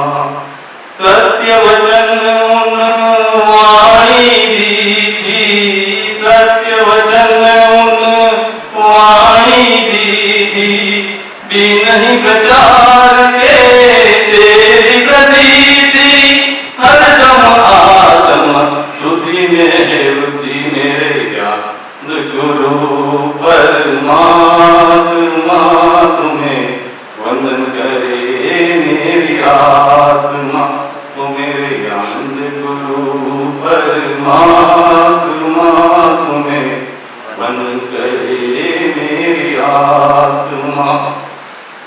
खुशियों में नहीं खुश हो जाते, खुशियों में नहीं खुश हो जाते, दुख दर्दों में नहीं घबराते, हरदम प्रभु के गीत गाते। मेरे आनंद गुरु परमात्मा तुम्हें वंदन करे मेरी आत्मा हो। मेरे आनंद गुरु परमात्मा तुम्हें वंदन करे मेरी आत्मा। जो कार्यक्रम है उसमें सबसे पहले हम आज की जो आचार्य देव के आंबिल जो हमारे 251 आंबिल हुए हैं उसमें आंबिल के पशुओं की जो भोजन व्यवस्था, पानी भोजन व्यवस्था एवं प्रभावना के जो लाभार्थी है उन परिवार का हम स्वागत सम्मान हमारे संघ के पदाधिकारी द्वारा करना चाहेंगे। तो उस कड़ी में मैं सबसे पहले आज के हमारे कार्यक्रम के लाभार्थी परिवार श्रीमान दिनेश कुमार जी साहब, सोनू कुमार जी साहब, हर्ष कुमार जी साहब पोखरणा, श्रीमती आशा देवी दिनेश भाई पोखरणा कृपया आगे बढ़ा जाए और उन्हें साल खेस एवं पगड़ी के द्वारा सम्मान करने के लिए मैं संघ के पदाधिकारी यहाँ ट्रस्ट के अध्यक्ष जीवन जी साहब, मैं स्वयं एवं हमारे संघ के जो भी पदाधिकारी यहाँ पर उपस्थित होकर के आगे आ जाए।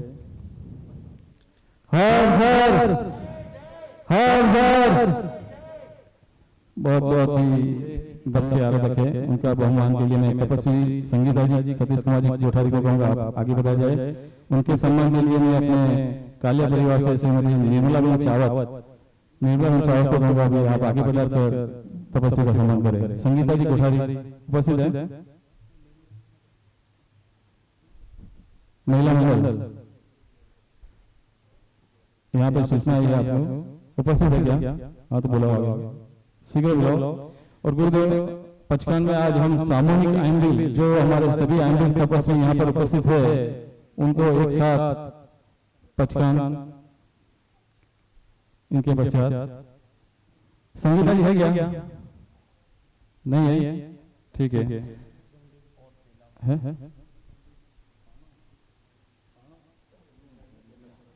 हमारे श्रीमान राजू भाई गांधी के सुपुत्र अमित गांधी के आज तेला है, यहाँ पर उपस्थित है अमित गांधी।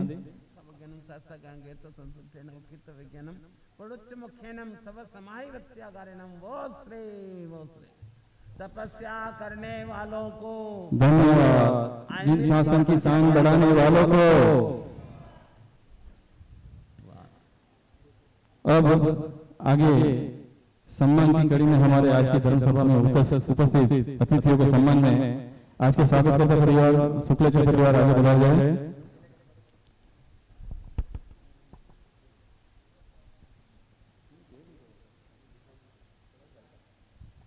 तेले तत्व तपस्या करने वालों को, तपस्या करने वालों को, जिन शासन की शान बढ़ाने वालों को। परिवार से श्रीमान दिनेश जी खिनेसरा, श्रीमान दिनेश जी खिनेसरा भी उपस्थित है, कृपया आप भी आगे बढ़ा जाए। दिनेश कुमार जी खिनेसरा की तरफ से 1100 रुपए की राशि से हमको प्राप्त हो रही है, आपका बहुत बहुत धन्यवाद।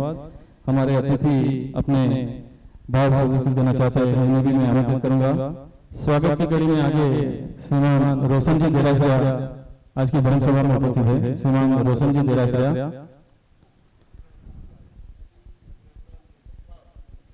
श्रीमान लक्ष्मीलाल जी, नीलेश कुमार जी सिंघी नांदे समाज सूरत की तरफ से 2100 रुपए की राशि से हमको प्राप्त हो रही है, आपका बहुत बहुत स्वागत की कड़ी में आगे हैं श्रीमान सुरेश जी बाबे मुकुंदा।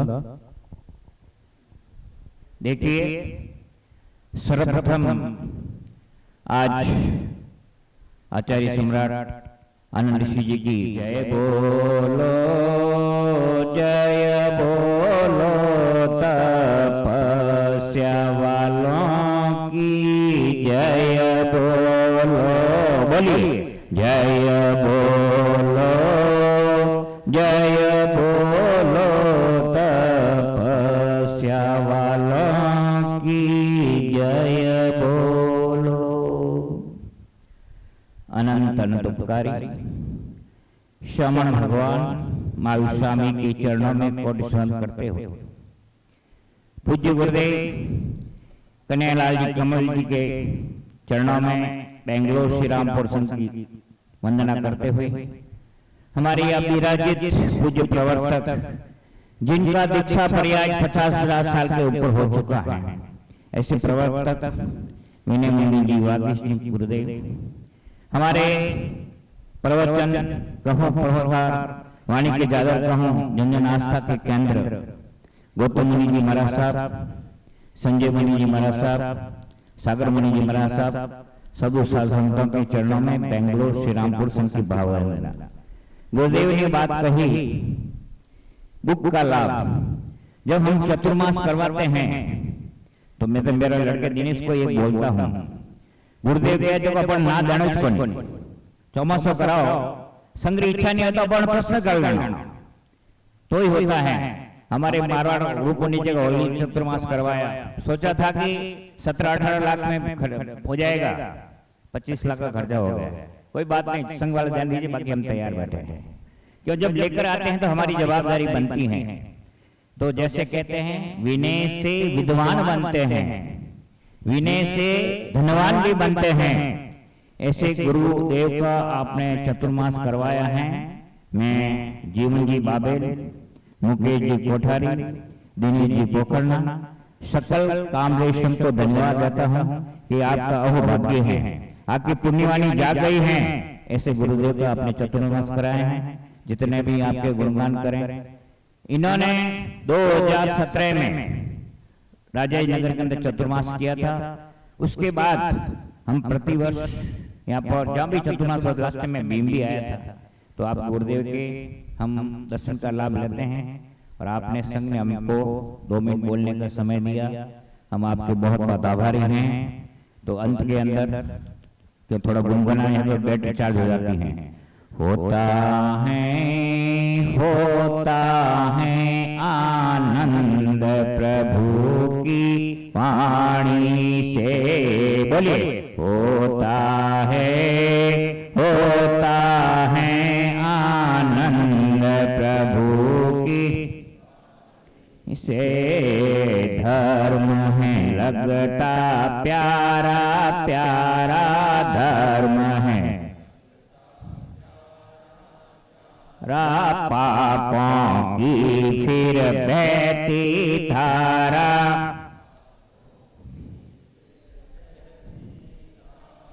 हो जाती हैं बंद प्रभु की वाणी से, हो जाती हैं बंद प्रभु की वाणी से, होता है आनंद प्रभु। आनंद ऋषि जी गुरुवर प्यारे, आनंद ऋषि जी गुरुवर प्यारे, जीवन नैया के रखवाले, जीवन नैया। विनय मुनि जी गुरुवर प्यारे, विनय मुनि जी हे जीवन नैया के रखवाले,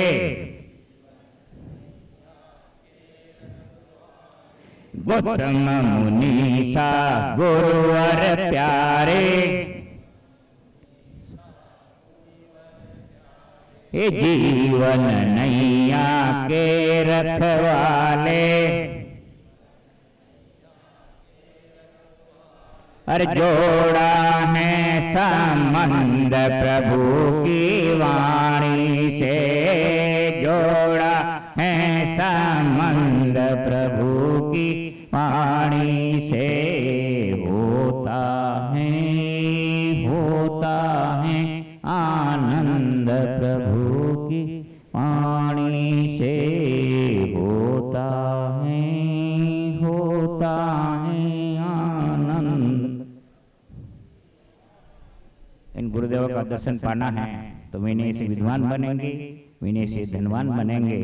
संसार में कहते हैं हम तो जीव दया की बहुत परिपालना करते हैं, लेकिन जीव दया, अगर जीव दया की परिपालना करो लड़ाई झगड़ा बेच बोले।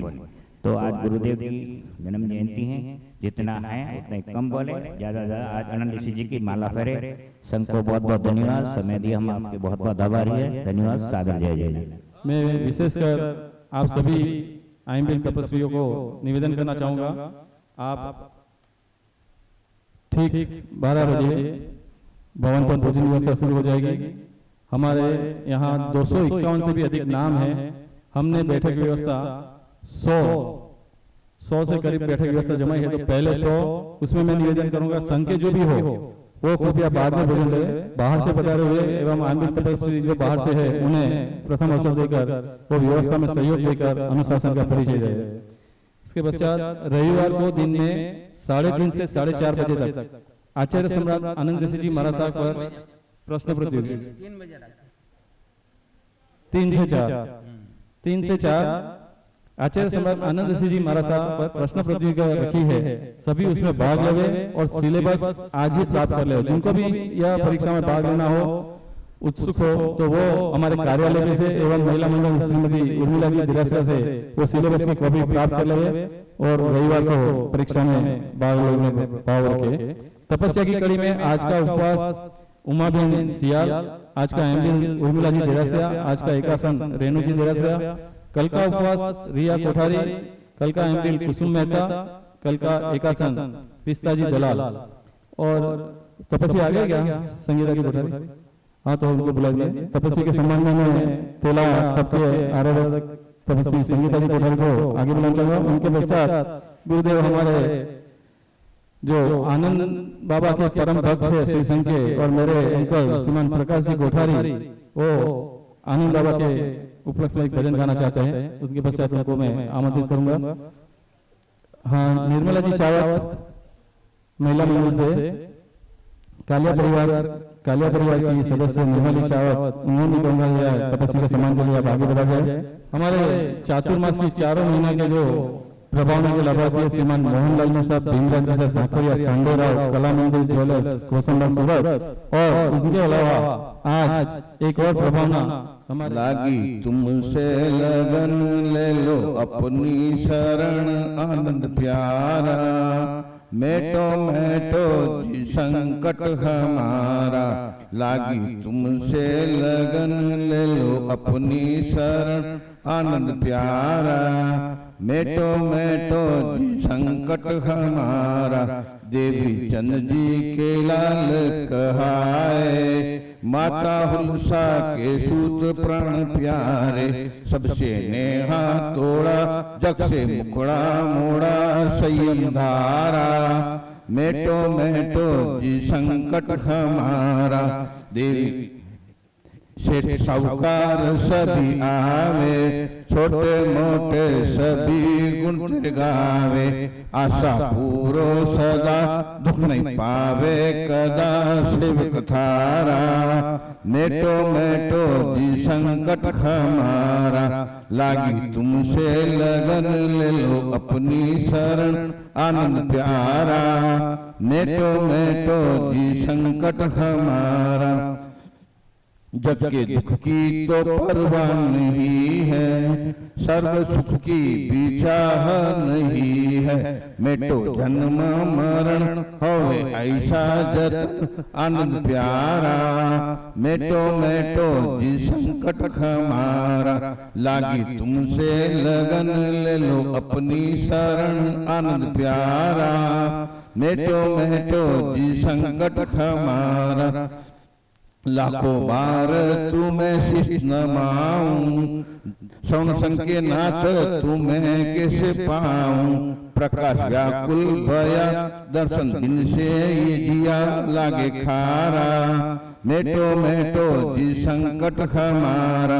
लागी तुमसे लगन ले लो अपनी शरण आनंद प्यारा, मेटो मेटो जी संकट हमारा। लागी तुमसे लगन ले लो अपनी शरण आनंद प्यारा, मेटो मेटो जी संकट हमारा। अनुस्मरण साहब की, आचार्य भगवान अनुस्मरण साहब की। आज की जो आंबिल तपस्वियों की मतलब प्रभावना के बारे में मैंने सूचना दी, वो प्रभावना आंबिल तपस्वियों के लिए है। दूसरी जो प्रभावना है और उसका वितरण मायू भवन से होगा। सिर्फ आंबिल तपस्वियों के लिए जो दूसरी प्रभावना रखी गई है उसका वितरण मायू भवन से होगा। और हमारे सामने प्रवचन जज के श्री परम पूज्य गुरुदेव श्री गौतम जी हमारे साथ में आशीर्वचन से हमें लाभान्वित करेंगे। प्रवचन करने की अनुकूलता आज नहीं लगती है, क्योंकि आगे के 3 दांत अचानक निकलवाने पड़े, इसलिए अभी बोलने की अनुकूलता नहीं है। पर आप सब लोग श्रद्धेय गुरुदेव आचार्य सम्राट आनंद ऋषि जी महाराज साहब के गुणगान सुनने के लिए, गुणगान करने के लिए उपस्थित हुए हैं, तो कुछ समय के लिए अपनी बात आपके सामने रखना चाहूँगा और उसके बाद अपने यहाँ पर तपस्वियों के पचखान और सबके हो गए बड़ी तपस्याओं के जो पचखान अवशेष रह गए हैं उनके पचखान, और उसके बाद गुरु आरती का कार्यक्रम लगभग हो सकता है अभी आधा घंटा उस दृष्टि से कार्यक्रम टाइम लग सकता है। तो सर्वप्रथम पहला मंगल पाठ दूंगा, उसके बाद कुछ देर के लिए अपने भाव आपके सामने अभिव्यक्त करने की कोशिश करूंगा। चत्तारि मंगलम अरिहंता मंगलम सिद्धा मंगलम साहु मंगलम केवली पन्नतो धमो मंगलम। चत्तारि लोगुत्तमा अरिहंता लोगुत्तमा सिद्धा लोगुत्तमा साहु लोगुत्तमा केवली पन्नतो धमो लोगुत्तमो। चत्तारि शरणं पविध्यामि अरिहंते शरणं पविध्यामि सिद्धे शरणं पविध्यामि साहु शरणं पविध्यामि केवली पन्नतम धम्मम शरणम पविध्यामि। 4 मंगल 4 उत्तम 4 शरणा औरन दूजा कोय जो भव्य प्राणी आदरे अक्षय अमर पद होय।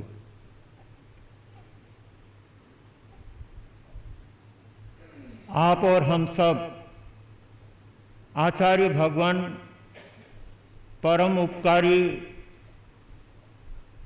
सबके लिए श्रद्धा केंद्र बने हुए हैं।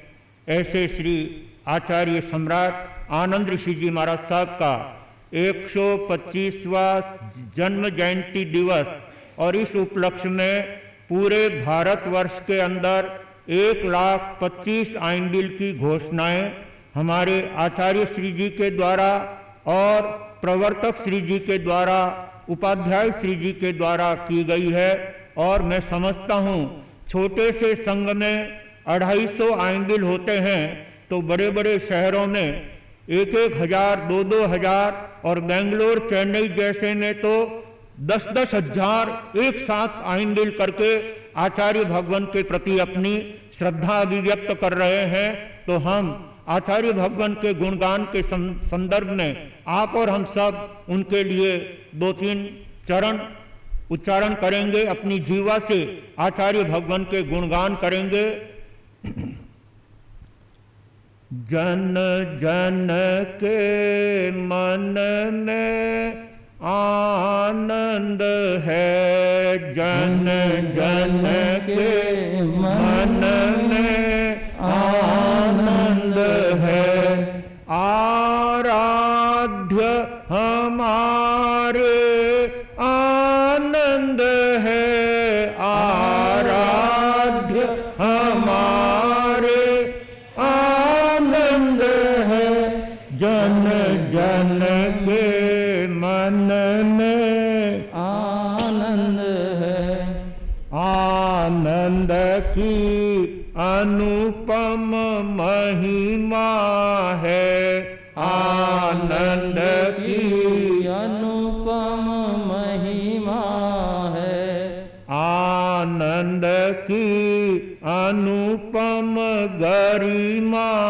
है, आनंद की अनुपम गरिमा है, जो देवी चंद जी के नंदन है, जो देवी चंद जी के नंदन है, जन जन के मन में आनंद है, जन जन के मन में आनंद है, जगते सोते आनंद बोलो, जगते सोते आनंद बोलो, पढ़ते लिखते आनंद बोलो, पढ़ते लिखते आनंद बोलो, आनंद के जप से आनंद है, आनंद के जप से आनंद है, जन जन के मन में आनंद है, जन जन के मन में आनंद है, सुख में भी बोलो आनंद है, सुख में भी बोलो आनंद है, दुख में भी बोलो आनंद है, दुख में भी बोलो आनंद है, सर्वत्र एक ही आनंद है, सर्वत्र एक ही आनंद है, जन जन के मन में आनंद है, जन जन के मन में आनंद है, आचार्य हमारे आनंद है, आचार्य हमारे आनंद है, युग युग तक जीवो आनंद है, युग युग तक जीवो आनंद आनंद है। जय कमल सर्वदा आनंद है। जय कमल सर्वदा आनंद है। जन जन के मन में आनंद है। जन जन के मन में आनंद है। जगत के प्राणी मात्र आनंद चाहते हैं। कोई भी जीव ऐसा नहीं है जिसको आनंद नहीं चाहिए। प्रत्येक भाग्यशाली आत्मा आनंद से जीना चाहते हैं, आनंद से रहना चाहते हैं, आनंद पूर्वक सभी कार्य करना चाहते हैं। यदि हम अपने जीवन में आनंद को बसाना चाहते हैं तो प्रत्येक भाग्यशाली आत्मा को आचार्य भगवान के उत्तम धर्म संदेशों को विनय के साथ आदरणीय मान करके उसे ग्रहण करने की आवश्यकता है। सचमुच आचार्य भगवान जब आचार्य की पोस्ट पर थे और अजमेर में विराजमान थे, उस समय में हमारे स्थानकवासी संघ के बड़े बड़े संत वहां पर पधारे थे। आचार्य भगवान से भी दीक्षा पर्याय में बड़े ऐसे संतों का भी अजमेर में पधारना हुआ था और आचार्य भगवान अपने से सभी बड़े संतों को विधिवत रूप से उनको वंदना करते थे। सचमुच में बंधुओं, शिष्य अगर केवली भी बन जाता है और गुरु साधारण ज्ञान के रूप में है, वो केवल ज्ञानी भी अपने गुरु का विनय करते हैं, अपने आदरणीय का विनय करते हैं। विनय हमारे धर्म का मूल है। ऐसे विनय धर्म को उन्होंने अपने दिल से अपनाया था और बड़ों के प्रति आदर और सम्मान का भाव उनके जीवन में देखने को मिलता था। ऐसे अनेक उदाहरण अपने सामने हैं, लेकिन आज समय हो गया है और अनुकूलता भी नहीं है अधिक बोलने की। समय कभी होगा तो आचार्य भगवान के जीवन चरित्र के संदर्भ में अपने भाव आपके सामने रखने का प्रयास करूंगा। केवल एक छोटी सी बात कहना चाहता हूं। जब भगवान महावीर स्वामी का 25वां निर्वाण दिवस चल रहा था, उस समय हमारे सकल जैन समाज ने यह निर्णय लिया था कि बड़े बड़े आचार्यों के चातुर्मास दिल्ली जो भारत की राजधानी है वहां चातुर्मास होने चाहिए। और परमात्मा महावीर के 25वें निर्वाण दिवस के अवसर पर चारों समुदायों के बड़े बड़े आचार्यों ने वहां पर दिल्ली में चातुर्मास किया। उस समय आचार्य सम्राट आनंद ऋषि जी महाराज साहब, तेरापंथ धर्म संघ के आचार्य प्रवर श्रद्धेय तुलसी जी महाराज साहब, वे भी वहां पर विराजमान थे और मूर्ति पूजक संघ के अनेक आचार्य थे और दिगंबर समुदाय के भी आचार्य वहां पर विराजमान थे।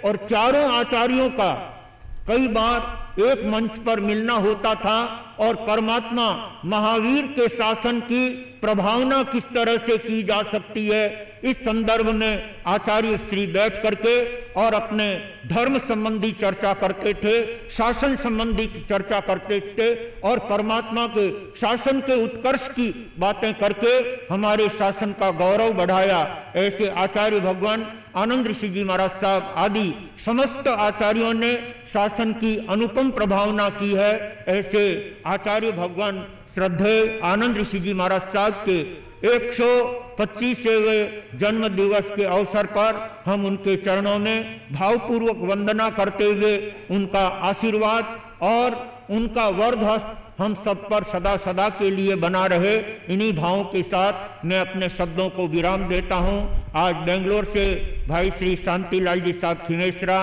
और सूरत क्षेत्र से हमारे नरेंद्र जी सिंघवी अपने पूरे परिवार के साथ उपस्थित हुए हैं। तो 3 दिनों से चेन्नई से अपने बीच में भाई श्री गौतम चंद जी और संपत राज जी साहब मेहता अपने परिवार के साथ अपनी गुरु सेवा का लाभ ले रहे हैं और इसके साथ अनेक गुरु भक्त समय समय पर उपस्थित होकर के संतों के सानिध्य का लाभ लेकर परमात्मा के प्रति और गुरु के प्रति अपनी अनुपम श्रद्धा और भक्ति का परिचय दे रहे हैं और अपने इस कामरेज संघ के अंदर तप त्याग की और धर्म ध्यान की झड़ियां लगी हुई है। जैसे बरसात की झड़ी लगी हुई है, वैसे ही धर्म ध्यान की और तप त्याग की झड़ियों से हमारा कामरेज संघ अपने आप में पल्लवित और पुष्पित हो रहा है।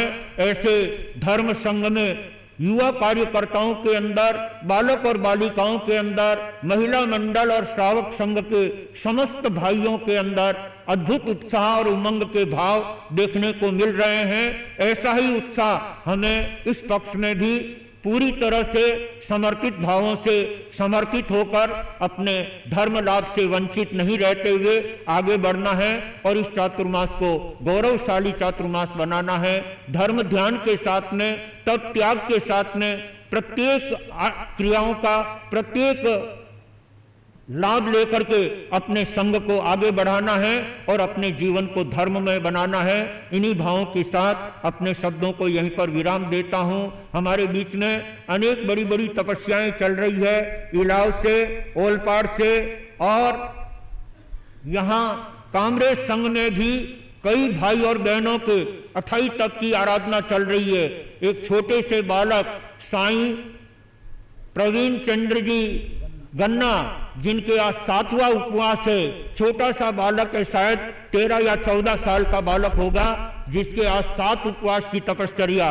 और इसी तरह से हमारे अनेक भाई बहनों के कामरेज में तप चल रहा है। किसी के 6 उपवास है, किसी के 7 उपवास है और आगे बढ़ने के भाव हैं। वो गुरुदेवों के सन्मुख वहीं पर महावीर भवन में पचखान ले लेते हैं। 28 के पचखान उनको इसी धर्म सभा में दिए जाएंगे। और भाई अमित राजमल जी गांधी ने आज अपने जन्मदिन के अवसर पर गुरुदेवों के झोली में तेले की तपस्या दोहरा करके उन्होंने अपनी भक्ति का परिचय दिया। सचमुच हमारे युवा शक्ति के अंदर भी तप त्याग करने की अनुपम भावना देखने को मिलती है। अमित से कहना चाहूंगा, अनुकूलता हो तो आगे भाव रखना और साता नहीं हो तो कोई बात नहीं, पारना कर लेना, लेकिन धर्म ध्यान में पीछे नहीं रहना है। सबको उत्साह पूर्वक धर्म ध्यान और तप त्याग का लाभ लेना है। अपने यहाँ पर जितनी भी प्रवृत्तियां चलती है, उन सभी प्रवृत्तियों में बच्चे से लेकर बूढ़े तक सभी को जुड़ना है। सायंकाल प्रतिक्रमण होता है, काफी अच्छी संख्या प्रतिक्रमण के अंदर होती है। और जो भाई नहीं आ रहे हैं उनसे भी कहना चाहूंगा, वे भी प्रतिक्रमण में उपस्थिति देकर के इस चातुर्मास का और इस श्रावण महीने का लाभ लेकर अपनी आत्मा को धर्म से सजाए, सद्गुणों से सजाए। इन्हीं भावों के साथ आनंदी आनंद।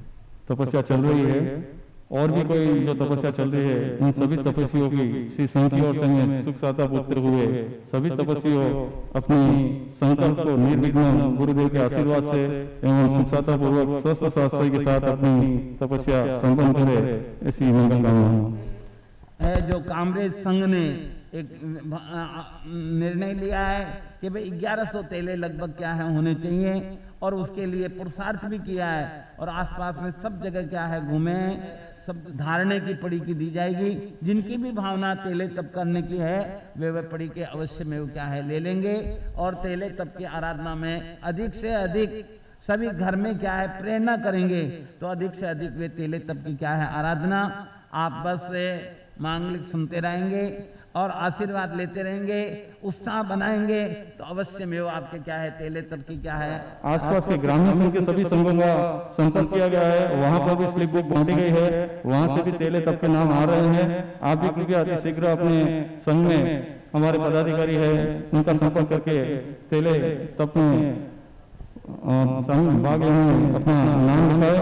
और इस तेले तप के जितने भी तपस्वी है वो उनको 4 तारीख को पचखान के लिए यहाँ श्री संघ में उपस्थित रहना अनिवार्य रहेगा। और जो तपस्वी यहाँ पर उपस्थित रहेंगे उनके लिए उनका बहुमान रजत मुद्रा के साथ हमारे सिंघी परिवार जय जय जिन शासन का चांद, जय जय प्यारा देखा नंद, आरती उतारे भक्ति कुसुमों का पराग तुम बरसे है।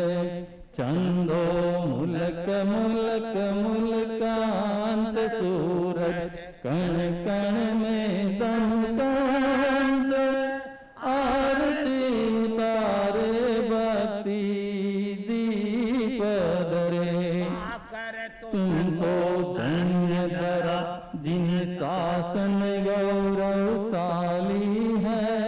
कदम कदम पर नव संत है। कदम कदम दीवाली है। आरती उतारे भक्ति दीप दरे। जनक किशोरी के सुत परया त्रिभुवन आज निछावर है। मौतिक शिष्य संत गुणवांत सब जन दीप दरे।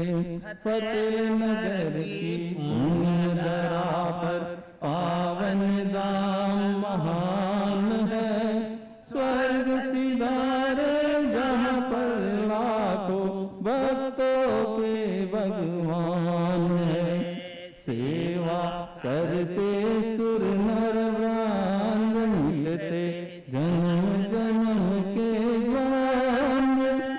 आरती उतारे भक्ति दीप दरे। कीर्ति कंगना धारण करती परलोक में। इस लोक में परलोक में जिन शासन के उपाध्याय तुम चले कहाँ। हमें छोड़ के हमें छोड़ के। ओ जमुना के लाला दीना सर्वदा तुमने हर दुख डाला। नाम तुम्हारा कमल कन्हैया अमर रहे। इस लोक में परलोक में। इस लोक में परलोक में। नमो जायानम पद के दाही तुम।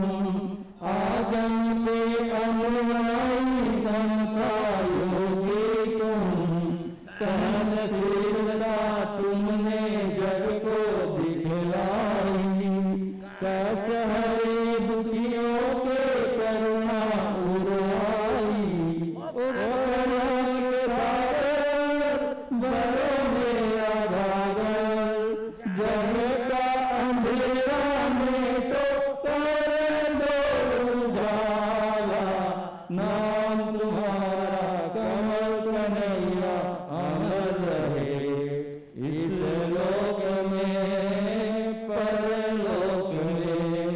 इस लोक में परलोक में। आगम की नव रचना तेरे मन भाई। धर्म ध्वजा आगू पर्वत पर फहराई। शरणागत ने आकर यहाँ शरण पाई। ज्ञान ज्ञान शिक्षा की बातें सिखलाई। ओ के वाला करुणित वाला दीन दुखी का तुम रखवाला। नाम तुम्हारा कमल कन्हैया अमर रहे। इस लोक में परलोक में। इस लोक में परलोक में। विनय मुनीसा नहीं देखा सेवा भावी। तन मन अर्पण किया गुरु भक्ति माई। गुरु कमल आशीष सी गौतम ताई। संजय पुरुष सरल गुरु पाई। ओ शासन सितारा तुझे प्राण प्यारा। अक्षर पुकारे जो वंदन हमारा। नाम तुम्हारा